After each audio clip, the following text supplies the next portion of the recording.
This time on Captain Cash's Laboratory, we're going to be working on a Lemax carousel. This one. It doesn't have a name, it doesn't have a box, so the Sky Swing. Never mind, it's written right there. Apparently, I just need to learn how to read. So,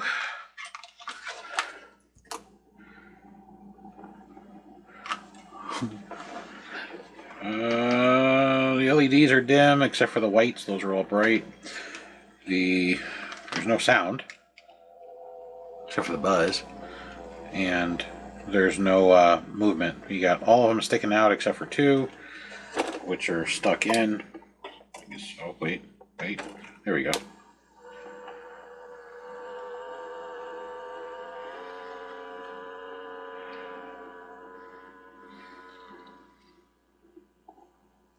Yeah, so it's not working like it's supposed to. Excuse me. So why don't we see what's going on? This is a piece that was given to me for parts, so if I can't fix it, it's parts. If I can fix it, it works.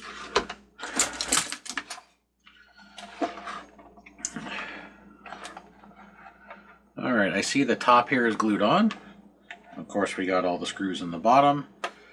I'm going to assume the mechanism is going to be on the top, so I'm going to start at the top first and see if I can get this to possibly come off. I mean, I could be wrong. It could all be on the bottom. I don't see why it would. There's no screws on the underside. Oh, actually there are. They're behind the track. I don't know if I can get in there or not. Let's see.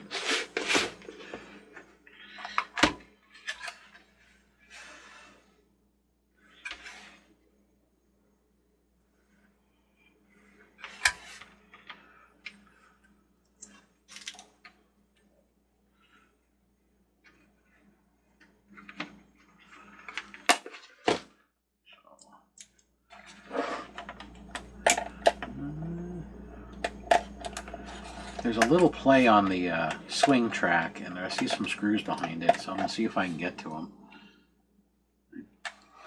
I don't know if I'll be able to get to them all.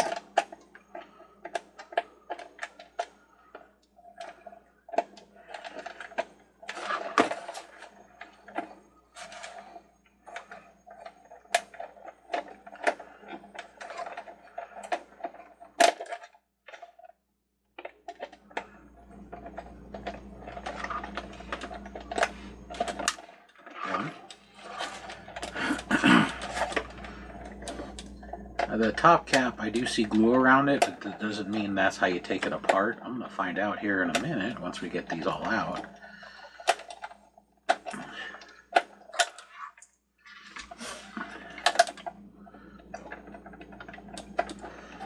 But there is enough movement to get a hobby screwdriver in here.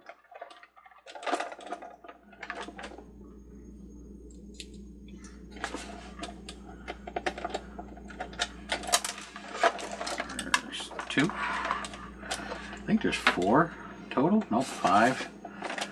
So this is going to take a couple of seconds here, apparently.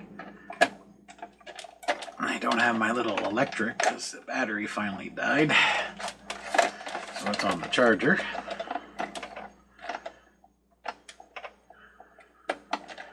Also, it might be too tall to fit in here. I don't know.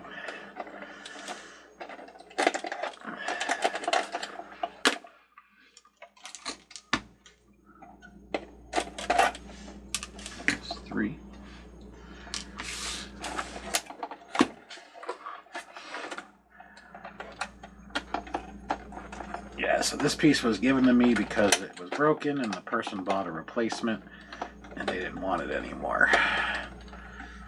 So I'm going to see what's wrong with it and see if it's repairable.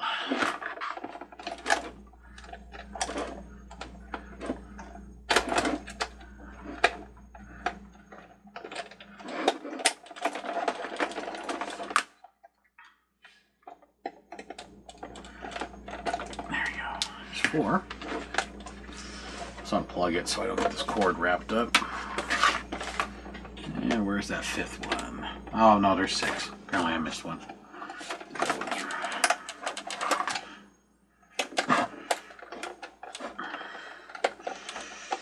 The reason I want to get the top off first is because like 99% of all carousel style rides, the motor's on the top. And I know it sounds funny because it was spinning. I'm wondering if the motor has an issue or the mechanism that makes this thing swing in and out, since a couple of them are stuck in and it doesn't swing. And usually when you lose sound, it's caused by a motor that's failing.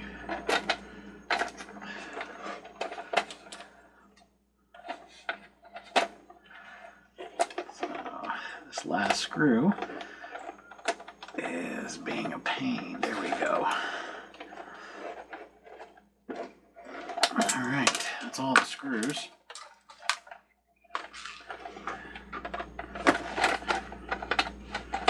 No, apparently all those screws do is hold on. They just hold on these plates.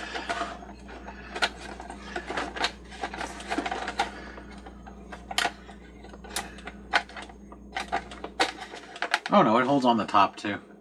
The plates are slid over the screws. I see. I see the motor, I see the drive mechanism, the wires, the gears, and it looks like I do have to get this top piece off somehow.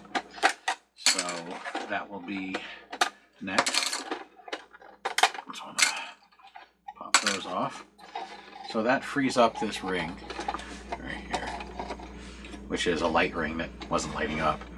And up in here I can see everything, and this is held on because right there is a glue joint. So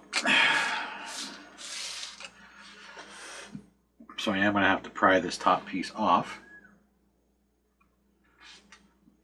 I need something smaller than a spudger to try and get under here. If I can't get it to budge with a screwdriver, I will fire up the heat pen. Right? There we go. Look at that. And we got a wire, which is for these 3 lights, and a couple screws.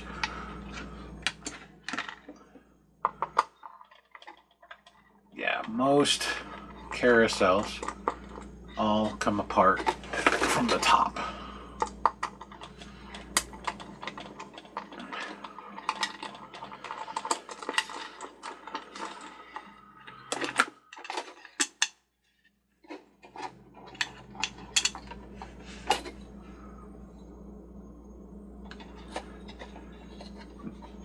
So here's the light ring that I just unscrewed, which I can screw back on. So don't take those off. Here's the motor. Motor's right here. Here's the drive belt, which seems okay. Here is this springy mechanism. This mechanism is very similar to what they used on the Octo Swing. It's almost identical, actually. It is identical. It has a slip magnetic clutch. So that's nice. Because that means you could fix this with the same kind of circuit board I put in the other one, where it times it and it slips.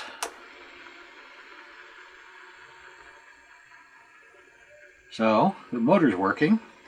The clutch is only spinning in one direction. It's not reversing directions. So either we have a broken gear that's wedging it, or the circuit board's bad because the clutch isn't jumping. So I'm manually turning it down. That's a bad sound. Something has definitely failed.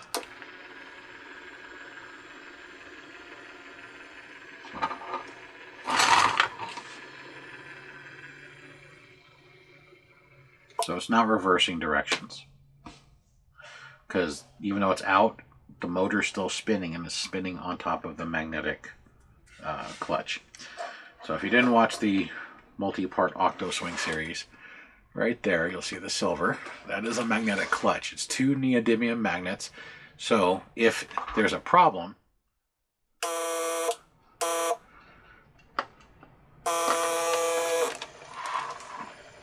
they slip. As you can see, the top gear is spinning and the bottom gear is not. It's hard to keep up with the rotation. Well, we have other issues apparently. There's another motor that spins this, which I think is the problem, that it's intermittently getting stuck. The buzzing is the speaker. It's being backfed. So I'm going to wind these back down so I can set this on its side without breaking the characters off. Like that.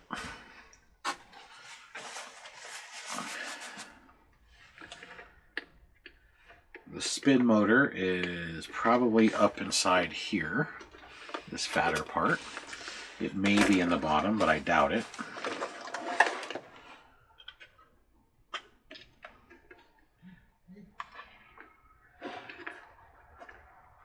So let's see what I can find. I'm gonna remove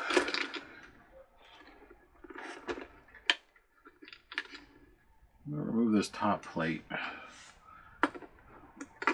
We're gonna go from the top down.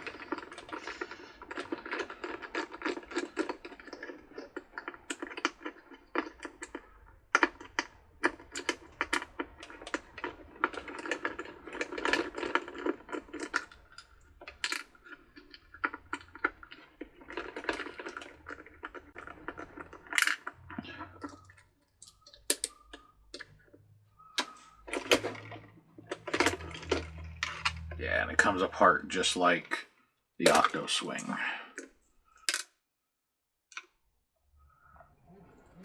So.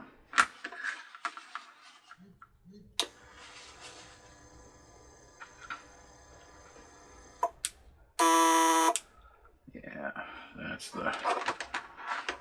I'm wondering if it is this motor. These fingers are mangled on this side. These are the fingers that transfer the electricity to the top. I know it's getting electricity because it wouldn't be, that motor wouldn't spin, but those fingers are bent. Oh, golly, Miss Molly, what do we got? This should be the other motor. Hey, look, the lights are on. So that motor is bad.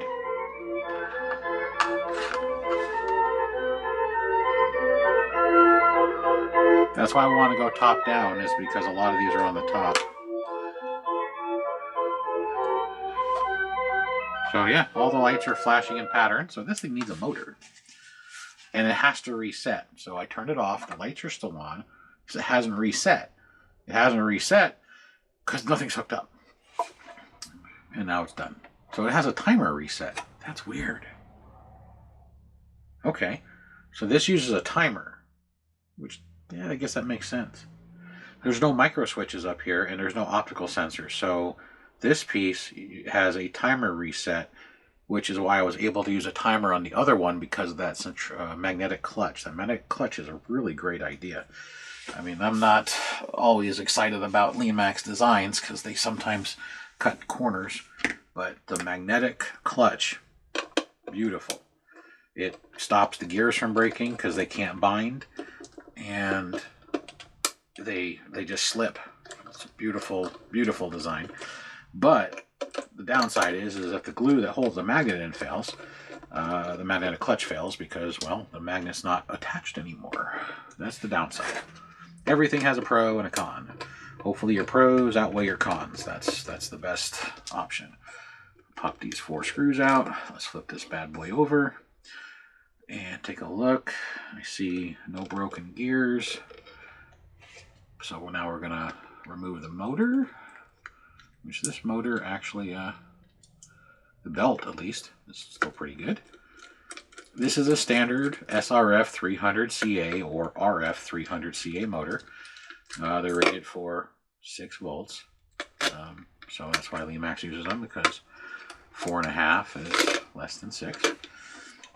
The motor is slimy, which is typical, which means the grease has dripped into this motor. So we're going to pop off the pulley. We are going to remove said bad motor. We're going to set it out of the way. So just because a motor spins does not mean it's not bad. What that's happening is the reason you're getting the buzzing sound is the motor's overamping. So the motor should run, usually these motors run at 100, or actually even less than that. They'll run at 1,000th of an amp when there's no load on them, which is insanely low. My machine can barely register it. They'll actually almost just put zeros across. So most of them run, whoops, wrong one, I turned my soldering iron. Most of them run around 100 or less. This thing could be running at 400 milliamps or a half amp, which is 500 milliamps. So it's overamping, and when it overamps, it pulls too much power, which the first thing that goes is your sound, and then your lights, which is why we had some lights, the ones that pull a very powerful amperage, which are the white ones.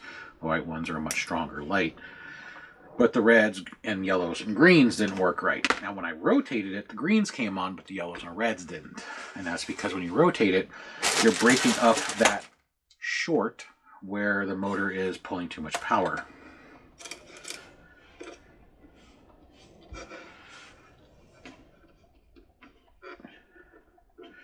In a lot of my videos I explain this, especially the ones where nothing works at all. Usually if nothing works at all, if you can spin it, if the noise and lights flicker back on for a second, you definitely got a shorted motor. This one's not fully shorted yet. It will eventually get there, but what it's doing right now is there's enough of a short that it's overpowering, but not enough of a short that it drains the whole unit. And probably due to the circuit board, where the circuit board is segmented, and it allows a little extra power in certain directions without affecting the rest of the board, since it has dual motors and many different lights as well as sound. Some of the lights are just on, such as the white, and other lights follow a pattern, such as the red, green, and yellow. I'm sure a lot of this technical jargon is boring, but that way you can try and figure out what's wrong with your piece without having any complaints about throwing it in the garbage or ideas. So the person owned this one, before they even knew this channel existed or knew who I was in general, they bought a replacement. They just never threw away their old one. And then they, excuse me. And then they asked if I wanted it. I said, sure, I'll take broken pieces. If I can't fix them, I'll use them as parts. Because you can't get parts for these. The motor, sure. The gears, most of them, yep, not a problem. The characters, nope, you ain't getting those. The platforms, nope. The circuit board, if the circuit board's still good. So if they're non-repairable, I use them for parts. I test the parts first. Like if this one wasn't repairable, I would take out the gears, because it's got the impossible gear. It's got 2 of them, matter of fact. The other motor's still good. The belts are good. So there's salvageable pieces. I go to estate sales and Goodwill and thrift stores in general, and I buy broken ones online, and that's so I have parts so I can fix these. Because it's hard to fix these if you don't have the parts. And that's why the name of the Random Junk channel is because we'll use random junk. Go buy broken ones. Most people consider that junk. So,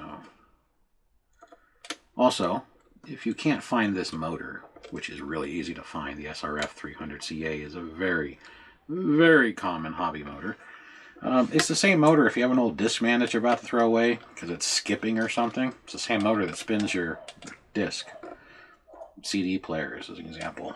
So you can get this motor anywhere. It's very, very easy to locate, and it's very, very easy to scavenge. I mentioned in a previous video, I went to the store, and in the clearance section they had those Mister bottles that have the little fan on them, so when you spritz yourself on a hot day, it blows the mist into your face, making it like a little mini swamp cooler. Well, I bought 2 of them. One of them didn't work, and the other one did. And the one that didn't work, it's not the motor works, it's the triggers broke. So I just took it apart, kept the motor, kept the fan blades just in case I need to fix the other one that works, and then now I have a spare motor to go along with the 40 I've already purchased. But it's just to show you that this stuff you can find in everyday appliances. If you need to, you can scavenge.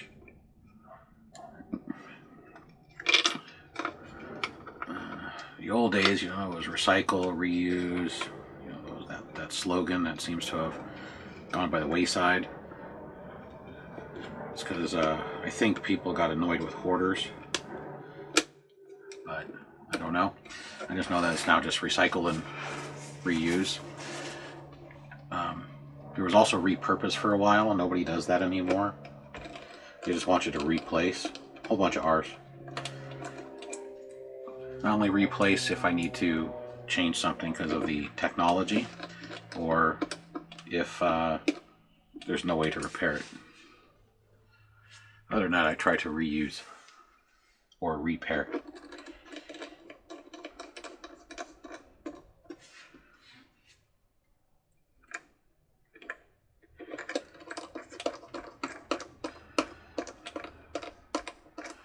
So with the new motor in, the belt back on, it's plugged back in, and I got the gears back into their spot. Should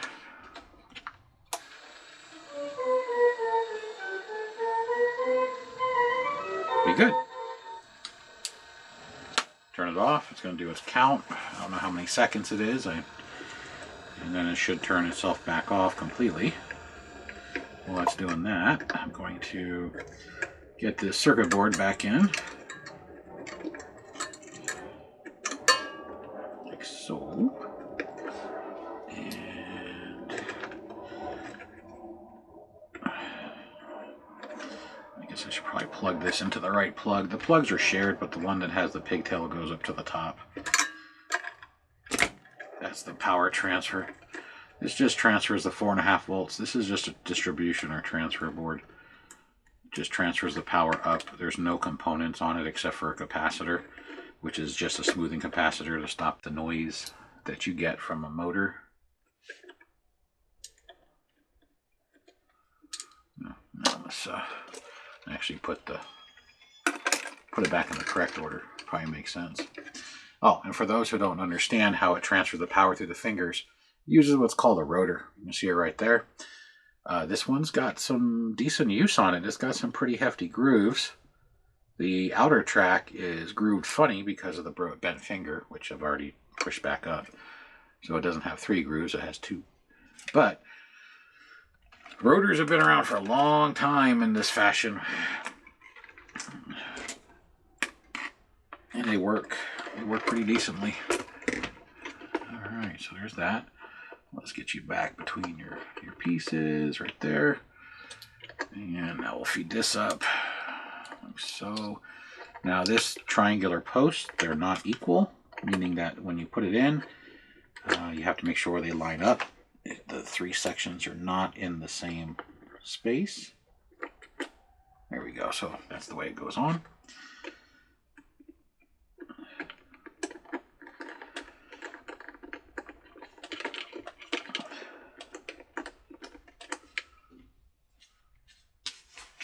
My hands are greasy. And this is greasy. It's making it hard to turn.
The motor stops spinning because it's all the way out, so it does its count. And if I turn it off, the motor spins backwards to bring it all back in. It's counting how many seconds it's going to take, and because it's already down, it's still spinning. It's now using that magnetic clutch. Like I said, it's a very, very, very brilliant idea by the folks at Lemax. Now we're going to put this back together.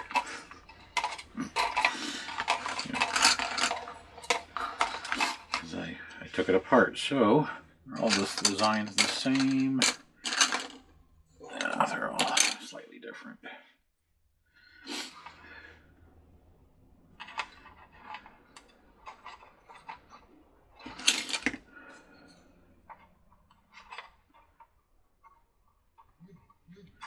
That one doesn't go there. They have little notches that line up with the standoffs. You just got to match them up if you are stupid like me and you disassembled it. There we go. That one has the notch. There we go. Okay, it's going to have a notch on the left. That one.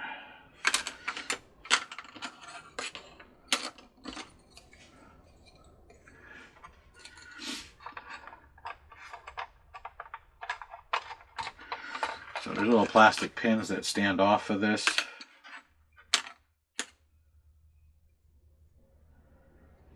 Just make sure your pictures are right side up, I guess.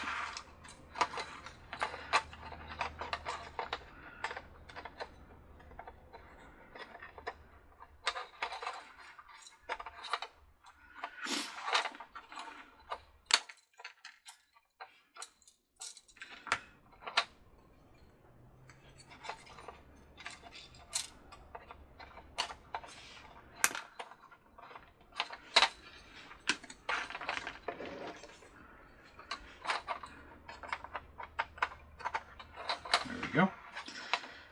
Now the LED strip is coming out, so let's get that slid back in. Get these screw holes lined up.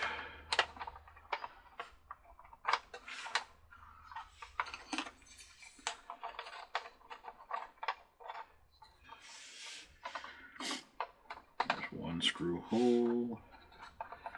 There we go.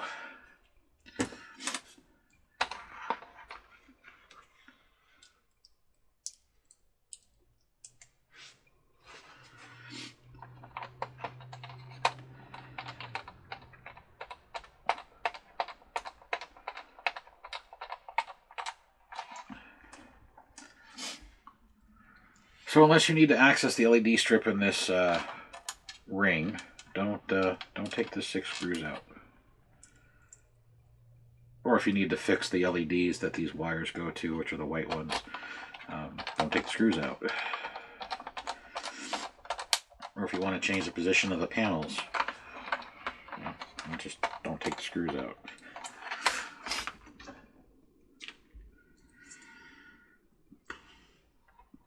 So, I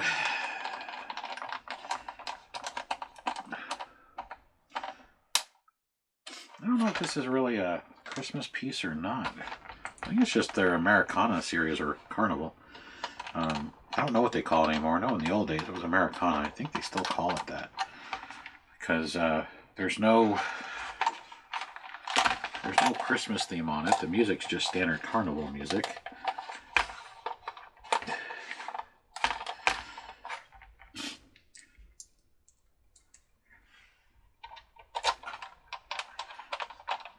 This one's shifted. Let's see if I can get the pot back in with the screw.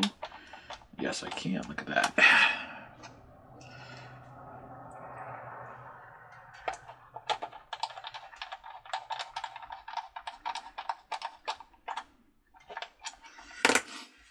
So, the main circuit board is going to be in the bottom. This board here would be for the lights up here. So the transfer of power from here to this wire then goes to this circuit board, which controls these lights. So that's all it does. As you can see, it's got these thin fairy wires or varnish wires that go to the 3 white lights. Then it has the big sets of wires, which there's more than two because it flashes alternately for this ring light. And this is the chip that tells it how and when to flash. It's got the resistors, diodes, and capacitors as needed to control its speed. So let's get this thing back together. So we're going to pop that through. Now the white lights go in the front, so the front is over here.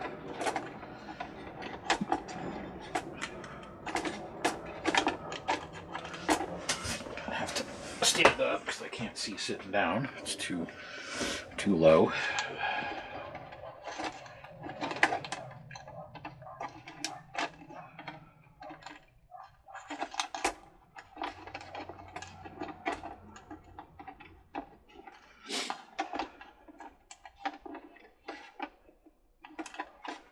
Alright, so apparently the plastic piece is on in the wrong position. This notch should be facing this way, so I was wrong. This isn't like the octo swing where the three pieces are not in the same spot. In the octo swing, the triangle is not equidistant. So on this one, it is equidistant because you shouldn't be able to rotate it the 120 degrees that I just did.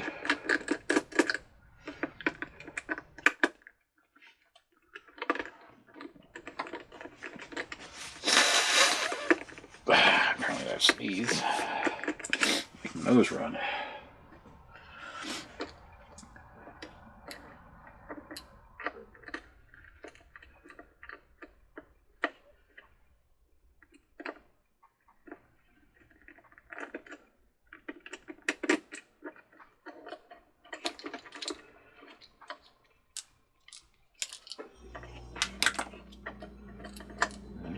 Circuit board back in.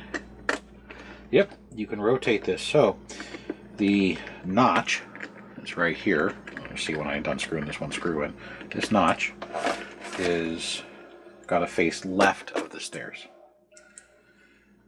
When it faces left of the stairs, just like this notch, this green light is centered with the stairs. It's not really green, but the green pad.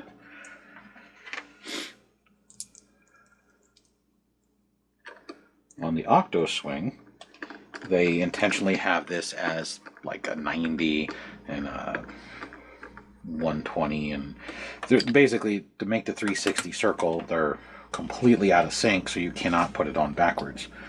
This piece might be older, and they didn't do that for this one. So then I can now get this to line up, and we can screw in the screws.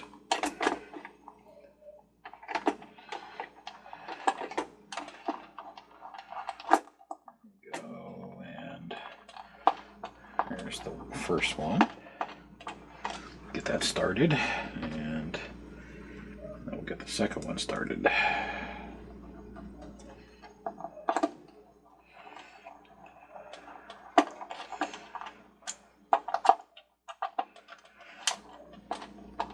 So the only thing that was really wrong with this is it had a bad motor, which was causing all of its big issues. The motors are the most common cause of failures on Lemax products. So they're usually not too terribly hard to replace or repair. And this will have to be glued back on. Goes right like that.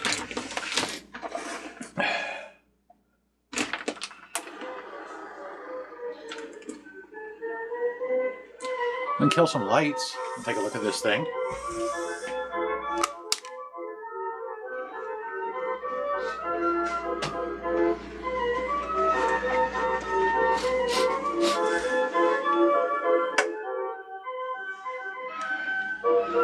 I'm going to tip it. That way you can see the light rings on the inside that go red, yellow, and green. And I'm going to tip it some more. I'm going to lift it though, so I don't smack the characters on anything. You can see the ring around the edge, the orange. I knew the cap was going to fall off. Is pulsating back and forth. Okay.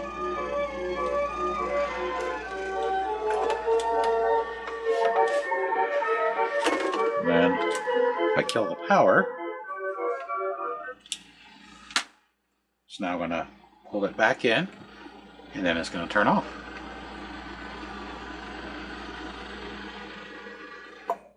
Ta-da! The reason it got louder at the end is because those two magnets are slipping on each other due to the fact that they,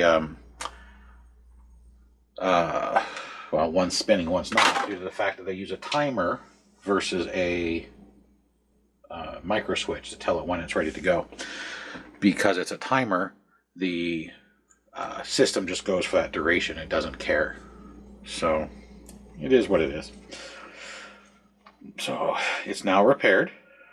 It's a very simple repair. Go in from the top, like I did. Just don't take the 6 screws out from under the edge. That's bad. That was a bad idea. Just causes more work. Just pop this top cap off and go from there. So I don't like that. Just like that. So I'm just putting a drop of Gorilla Glue on each side. Normally I'd hot glue it, but because the cap fits so flush, hot glue just has so much displacement because how thick it is. I'm just putting a very thin drop. I put one on 180 degrees out, so that way it can still be pried off and when it needs to be repaired again. So it hasn't cured, but right there and right there. You know, maybe a little less than 180 in one direction. So that's it. It just needs to be cleaned. You can see it's a little dusty from storage where it came from. So that's the Lemax, the Sky Swing. It says on both sides because, again, I couldn't read. I don't do Christmas, so you might see this as a giveaway in the near future. Because I don't do Christmas displays.